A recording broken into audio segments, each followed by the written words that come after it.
Hey everybody, it's me, Taki 117, back with Kerbal Space Program. So, I am going to switch up the format of this a little bit. I'm going to be taking on the role of the Public Affairs Officer, more so than just a voiceover. So here we are on the launch pad, beautiful day, getting ready to launch a satellite.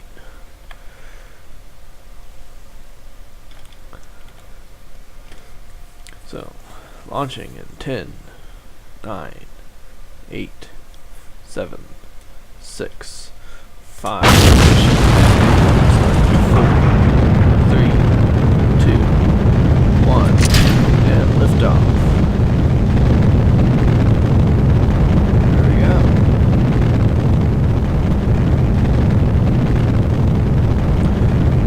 Getting our roll program.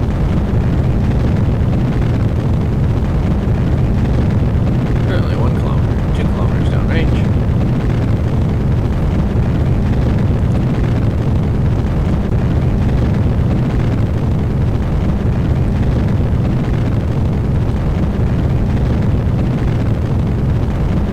Getting our gravity turn. There we go.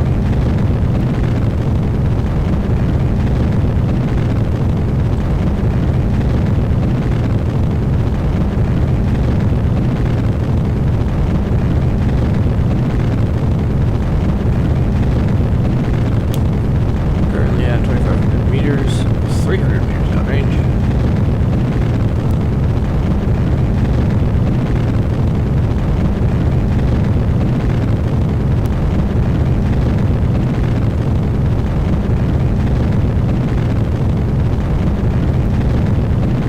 This is our Earth scanning satellite, and I've launched it, rather I am launching it into the wrong orbit.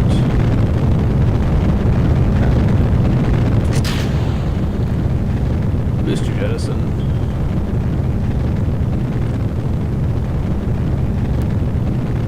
Let's see if we can't yaw just a little bit.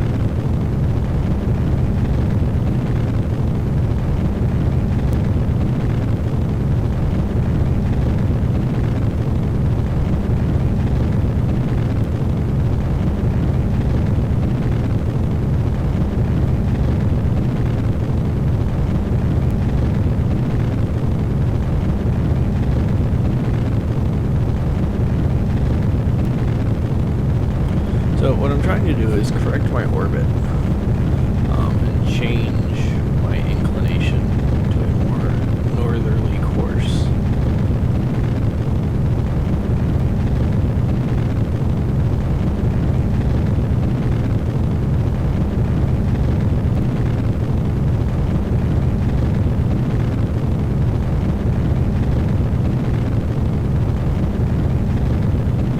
You can see my vernier thrusters there.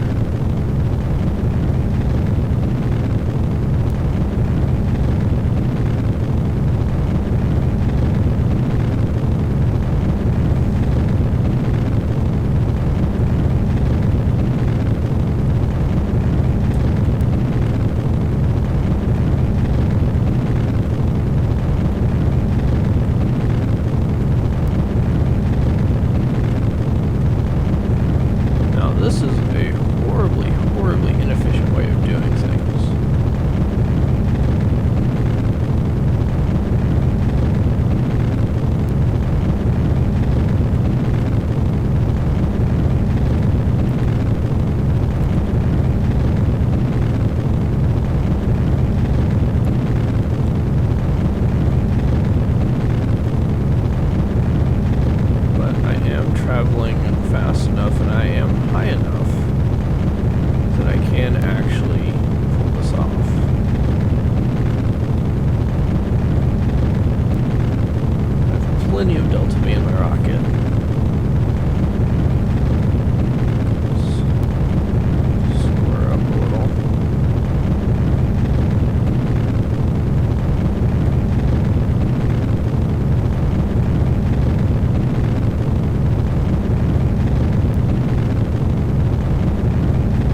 said, this is a horribly, horribly inefficient way to do things.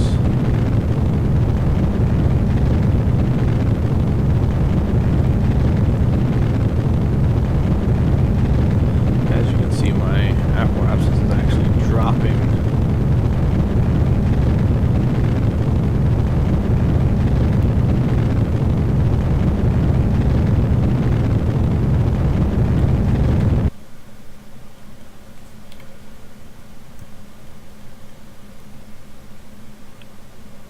But I am going in the right direction.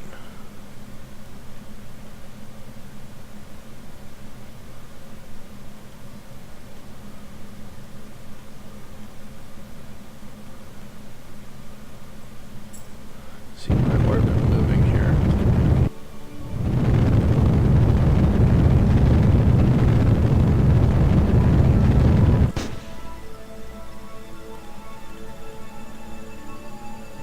So that has burned out, and we are high enough. I can jettison those. Go ahead and extend my panels here.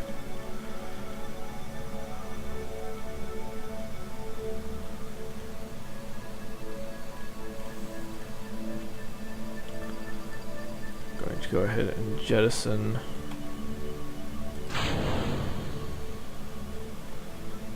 ooh, that was dangerous.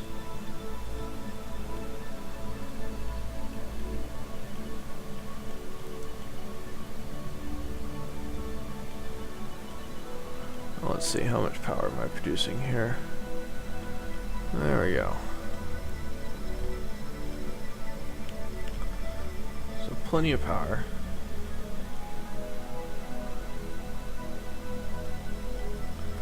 Let's go ahead and continue with this burn.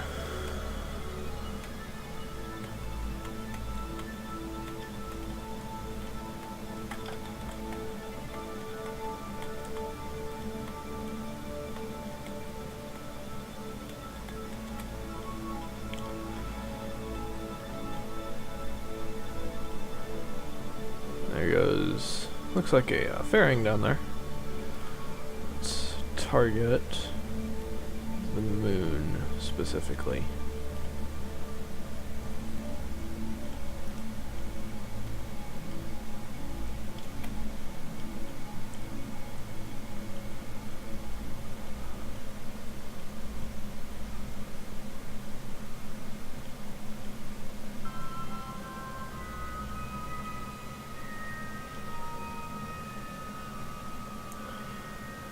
So here we go.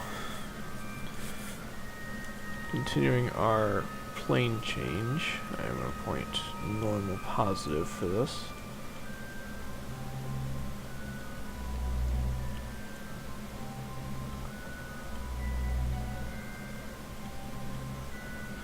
No, in all honesty,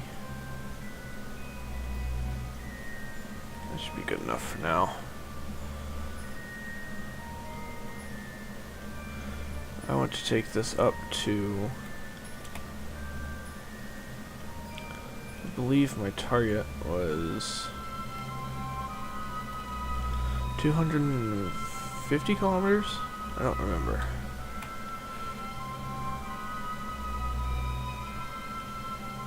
"250 kilometers sounds good." So that's going to be our target apoapsis here.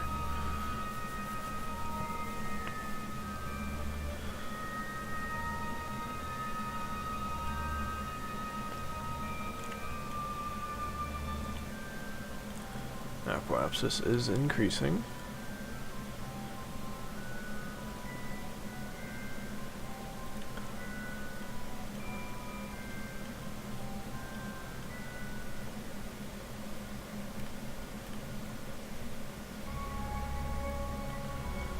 $240, 50, 255. So a little high, but that's okay. We want our maneuver planner. This right there, actually, there looks good.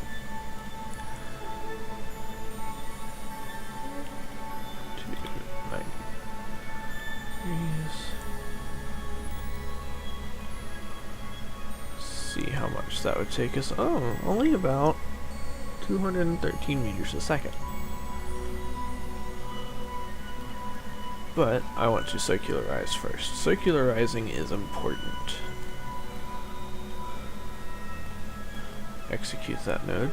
It's going to take us 112 meters a second to circularize and about 200 and something, 200 or so to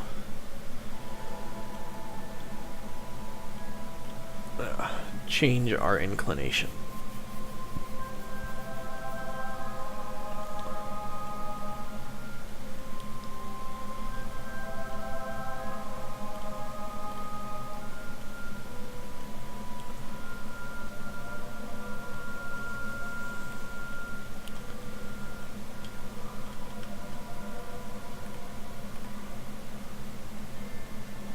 There we go. Clean that up a little bit.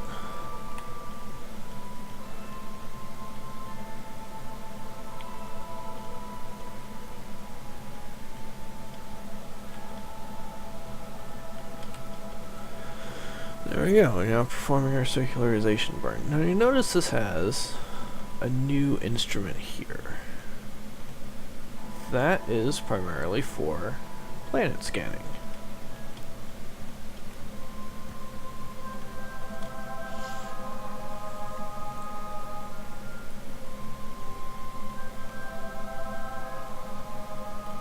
I do want to change my inclination.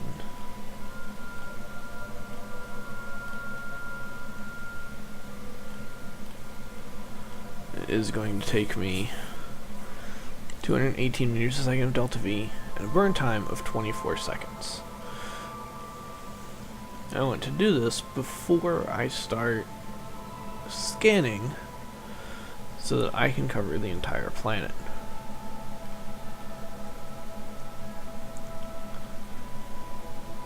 Because if you're in a polar orbit, eventually the entire planet will rotate beneath you. Eventually.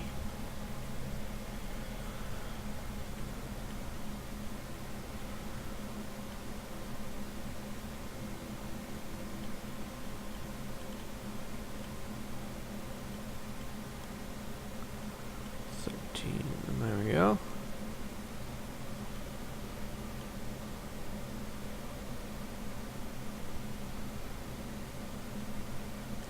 I really like this satellite design. I think it's going to become my standard satellite design for most, if not all, of my missions. Ooh. Just put that there.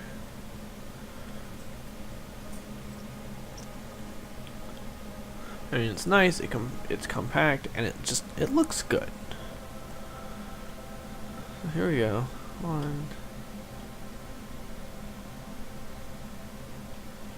Perfect. Now we're going to point normal negative so that our panels there get the most sunlight. We're going to start our scan.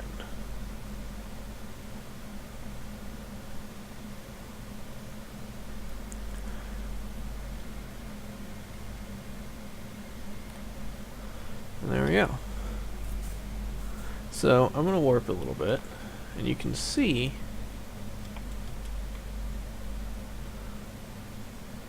that as I warp, I'm actually scanning the planet. Now, of course, the scanner doesn't have to face the planet the entire time.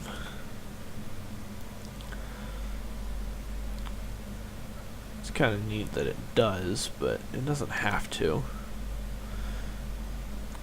And you'll notice my orbit is parabola shaped. At least that's what it's indicated on my mapping software here. And the main reason for that is because I'm going around the planet vertically and it's spinning horizontally. And eventually that map will get filled in. Eventually. But for now, we're going to go back to the Space Center and we're going to launch another one.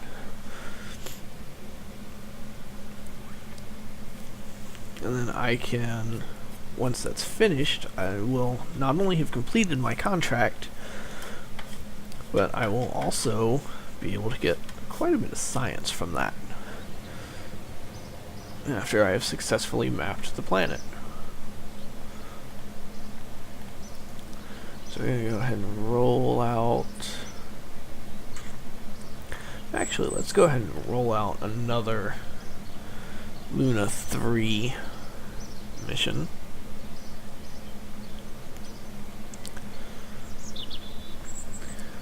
Now, the reason I'm doing this one is so that I can have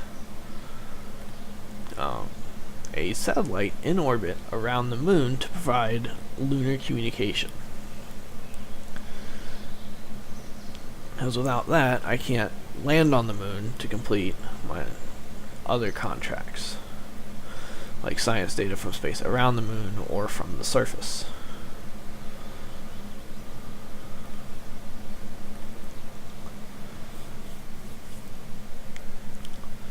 So, we're going to launch the satellite, but we're going to wait until we are aligned with the moon. And again, the main reason we're waiting is so that we can just go into an orbit and then go straight into a lunar transfer orbit.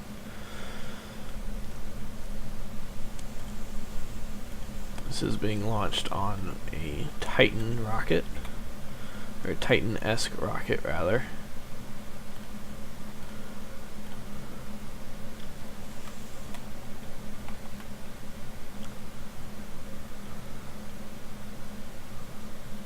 See, my relative inclination is dropping as we get closer and closer to the node. And there we go. So this is going to be a night launch. Unfortunately, I did not put any lights on this rocket. Oh well. It also does not have any extra cameras either. So launching in 10, 9, 8, 7, 6, 5, 4, 3, 2, 1. Ignition and liftoff.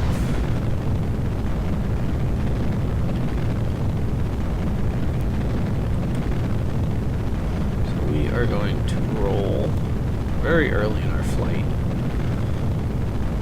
And again, I like rolling just because it puts my engines in a position that makes sense to me. It's not required, it's not necessary, it really doesn't matter. But it's a nice thing to do.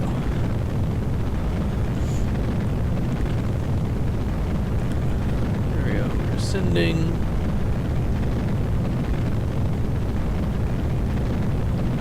Be able to independently control my fairing.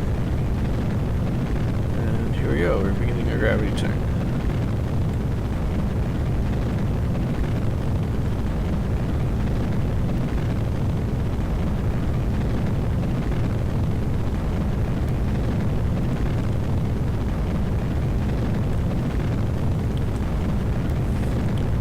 So we are at 4 kilometers altitude, 200 meters downrange.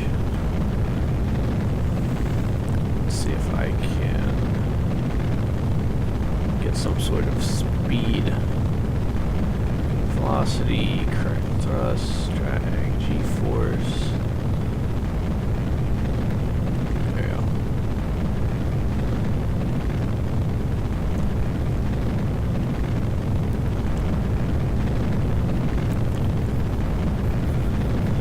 Currently at 11 kilometers.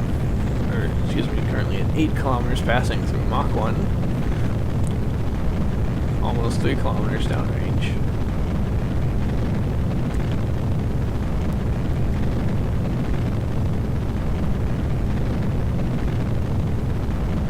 Now, the reason you don't hear a sonic boom, especially during launch, is simply because you're too low.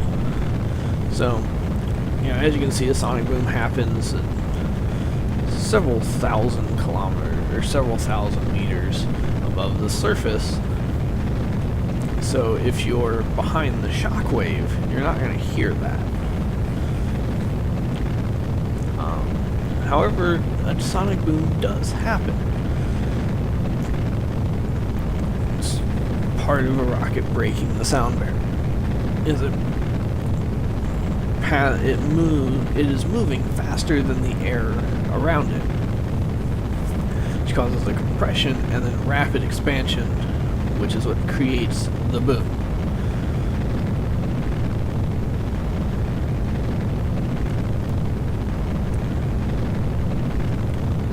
First stage almost burned out. Stand by for first stage burnout. In 3, 2, 1. First stage burnout. And jettison.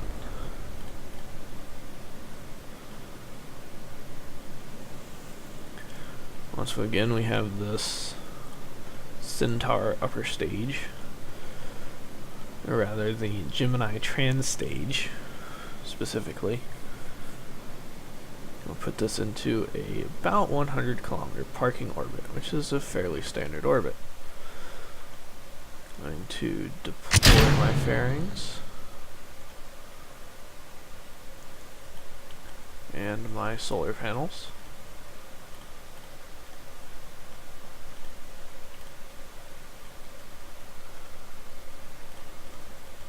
I'm also going to point my dish back at Earth.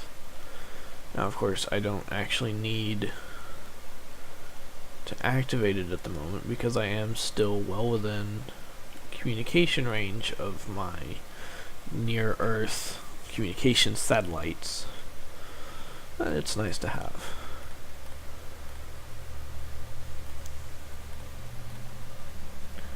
And we are going to circularize at the next apoapsis.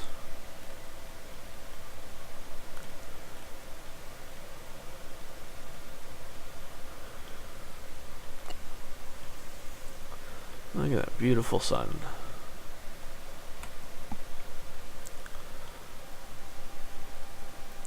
Flying over the Earth, suspended in space. Not a care in the world.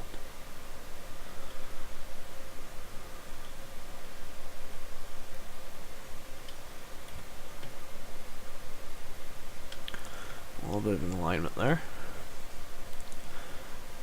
And watch these engines fire up. Look at that.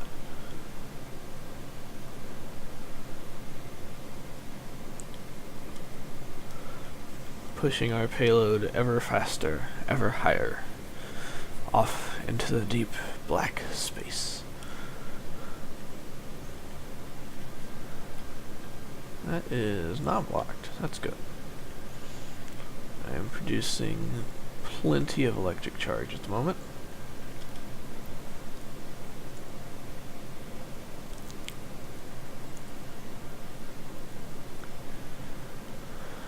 I think I'm actually going to rename this to Lunar Comsat 1.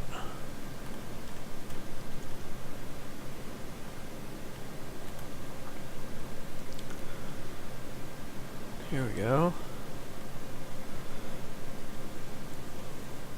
We are in a nice 100 kilometer parking orbit.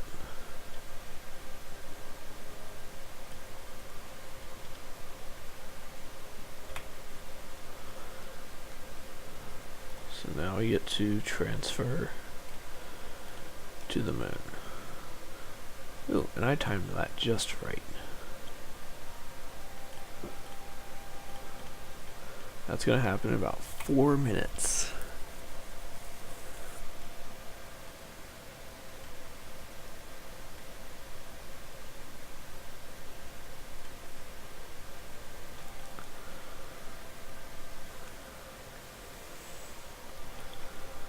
I'm just warping into place here.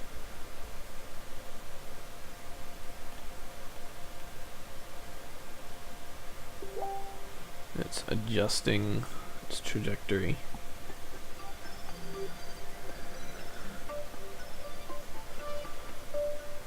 A little bit more of a warp.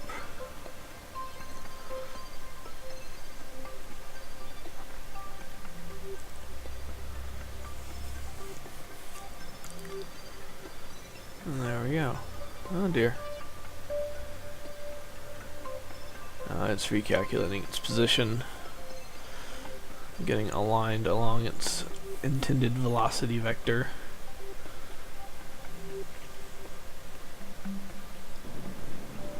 There we go. Executing our trans-lunar injection burn. See, our 3 communication satellites have all kind of bunched together, as have our other comsats there. But that's okay. Just have our space telescope. Still have Lunar 3 out here.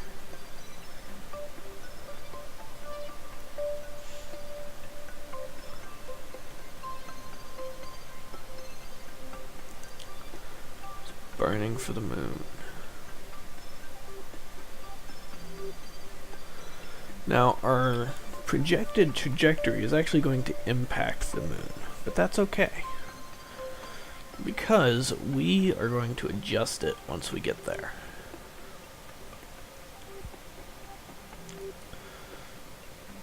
And burn is complete.